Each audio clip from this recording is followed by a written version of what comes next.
Shalom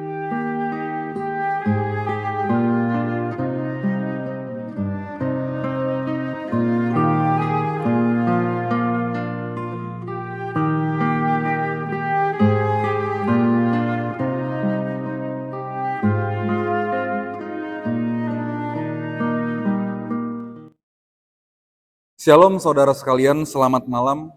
Kembali lagi untuk malam doa pada hari ini. Biarlah kita menyediakan waktu pada malam hari ini untuk bersama-sama merenungkan firman Tuhan dan kita berdoa bersama. Mari kita bersatu di dalam doa. Tuhan Allah yang Maha Baik, terima kasih karena pada malam hari ini kami dapat bersama-sama menyediakan waktu kami untuk kami membacakan firman Tuhan, untuk kami mengerti, untuk kami mendengar apa yang Tuhan kehendaki, sehingga dalam setiap perjalanan kehidupan kami dapat terus menemukan tuntunan Tuhan. Kami juga dapat terus menemukan setiap hal yang Tuhan rancangkan di dalam kehidupan kami. Terus juga kami mengucapkan syukur tentang sebagaimana satu hari ini Tuhan menyertai kami. Dan biarlah pada malam hari ini kami dapat terus belajar dan juga apa yang sudah kami dengar nantinya dapat kami lakukan di dalam keseharian kami. Terima kasih ya Bapa.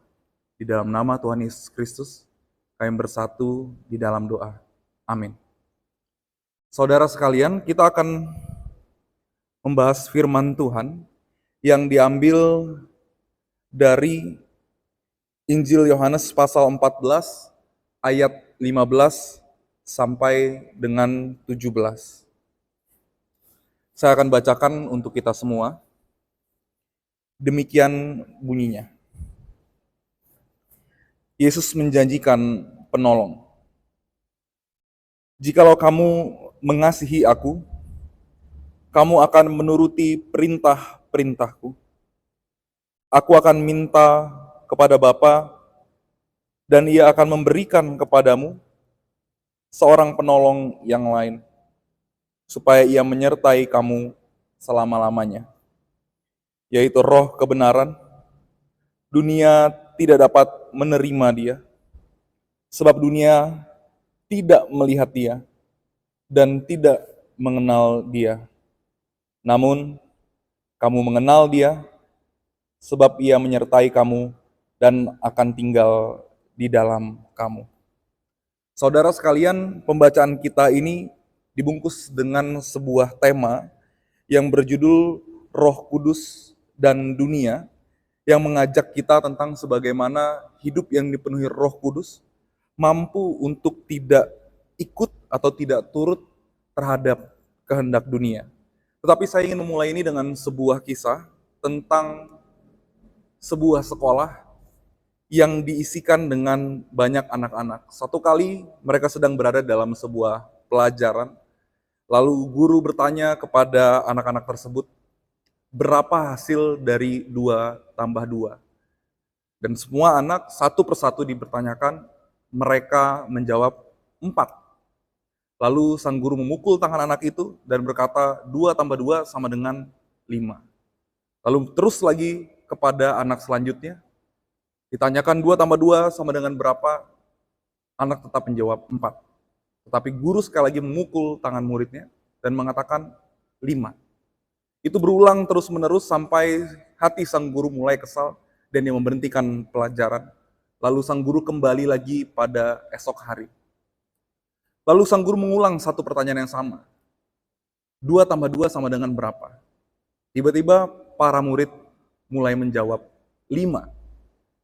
Lalu ditanya kepada murid sebelahnya lagi, 2 tambah 2 sama dengan berapa? Murid selanjutnya juga mengatakan 5.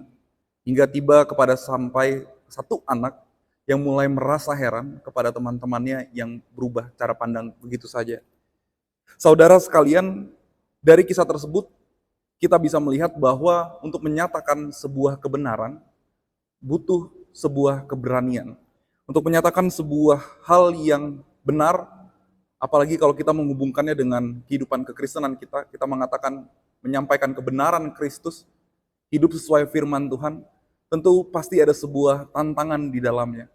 Akan ada banyak pergumulan, akan ada banyak orang-orang yang juga mungkin tidak menyukainya.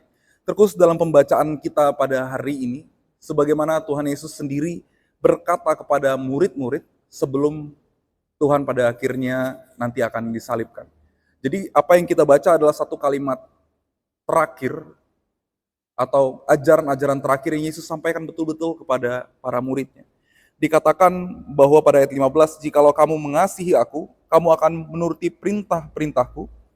Lalu dikatakan pada ayat 16, aku akan minta kepada Bapa dan ia akan memberikan kepadamu seorang penolong yang lain, supaya ia menyertai kamu selama-lamanya, yaitu roh kebenaran. Kristus memahami betul sebagaimana tantangan yang akan dihadapi oleh para murid, bahwa ternyata dunia memang tidak akan pernah bisa pada masa itu untuk menerima siapa Kristus itu. Dan sebagai murid yang akan menyatakan, melanjutkan untuk mewartakan firman yang benar itu, tentu mereka akan menghadapi satu hal yang juga sangat sulit. Tapi kita memahami bagaimana peran roh yang dijanjikan oleh Kristus kepada para muridnya, yang akan menemani dan menyertai mereka selama-lamanya, dan dikatakan bahwa mereka akan mengenal sang roh itu. Tetapi satu hal yang paling penting yang bisa kita pahami, apapun yang kita jalani dalam kehidupan ini, kita selayaknya terus percaya kepada kebenaran firman Allah. Dan dalam memperjuangkannya, kita percaya bahwa Roh Kudus, Roh Allah itu menemani kita bersama-sama. Sehingga kita tidak perlu takut, kita tidak perlu gentar, sebab Allah ada bersama-sama dengan kita. Mungkin kita pernah mendengar satu pepatah atau satu kalimat nasihat yang mengatakan, ikan yang mengikuti arus hanyalah ikan yang mati. Jadi ketika kita hidup di dalam Kristus, kita menunjukkannya dengan sebagaimana kita terus bertahan di tengah setiap gempuran dunia, di dalam setiap tantangan, di dalam setiap pergumulan, dan tak ada satupun yang bisa memberhentikan kita untuk memegang satu kebenaran, yaitu kebenaran dari Kristus. Amin. Saudara sekalian, mari kita berdoa bersama. Mari kita bersatu dalam doa. Tuhan Allah yang maha baik, terima kasih pada hari ini kami belajar tentang sebagaimana firman-Mu menguatkan kami. Kami belajar sebagaimana roh Allah selalu menyertai kami. Bahkan dalam kelanjutan pembacaan kami, Alkitab mengatakan Engkau tidak akan membiarkan kami seperti yatim piatu. Artinya bahwa di dalam hidup yang memperjuangkan kebenaran, Allah akan selalu ada menemani kami. Maka jadikanlah kami pribadi-pribadi yang berani. Berikanlah kami kaki-kaki yang kuat untuk mempertahankan segala sesuatu yang benar di hadapan Tuhan. Berikanlah kami hati yang teguh untuk dapat selalu menyimpan firman Allah di tengah setiap tantangan kehidupan yang kami miliki. Secara khusus juga kami berdoa untuk gereja kami, GKI Rahankam, untuk setiap pelayanannya yang ada, untuk setiap pergumulan bagi gereja kami, agar juga gereja kami dapat terus membawa kebenaran itu di tengah dunia ini. Dan juga secara khusus Bapak, pada malam hari ini kami ingin berdoa untuk pembangunan gedung serbaguna. Tuhan berkati agar dapat berjalan dengan baik, dan jadikanlah juga gedung itu dapat menjadi wadah, dapat menjadi ruang bagi Allah untuk mengerjakan hal-hal yang benar, yang baik bagi dunia ini. Sehingga kebenaran Allah terus dapat diwartakan melalui satu kesempatan, satu berkat yang Tuhan berikan melalui gedung serbaguna tersebut. Terima kasih ya Bapak. Di dalam nama Tuhan Yesus Kristus kami bersatu di dalam doa. Amin. Tuhan Yesus memberkati.